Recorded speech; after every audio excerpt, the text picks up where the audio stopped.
આ સેન્ડવિચ બનાવવા માટે તમને બ્રેડની પણ જરૂર નહીં પડે અને પીઝાનો પણ સ્વાદ આવશે. તો તેના માટે મેં અહીંયા 1 વાટકી જેટલો રવો લીધો છે અને 1 વાટકી પાણી અને 1 વાટકી જેટલી છાશ એડ કરી 10થી 15 મિનિટ માટે પલાળીને મૂકી દીધું છે.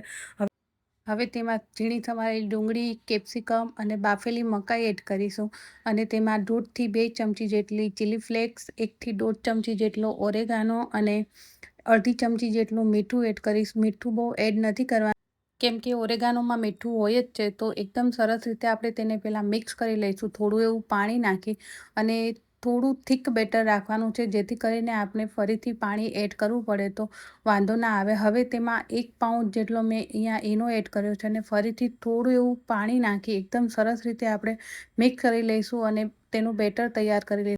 તો એકદમ સરસ એવું આપણું બેટર તૈયાર થઈ ગયું છે. અહીંયા મેં ગેસ ઉપર એકદમ ધીમા તાપ ઉપર સેન્ડવિચ મેકરને ગરમ થવા મૂક્યું છે. તેમાં થોડુંક એવું બટર અને જે આપણે સૂજીનું બેટર તૈયાર કર્યું છે એ એડ કરીશું અને તેના ઉપર એક ચીઝ સ્લાઈસ મૂકીશું અને ફરીથી તેના ઉપર સૂજીનું બેટર એડ કરીશું અને એકદમ ધીમા તાપ ઉપર તેને બંને સાઈડ થોડું બટર લગાવી શેકી લઈશું. એકદમ સરસ એવી આપણી બ્રેડ પીઝા સેન્ડવિચ તૈયાર છે, જે ખાવામાં એકદમ ટેસ્ટી લાગે.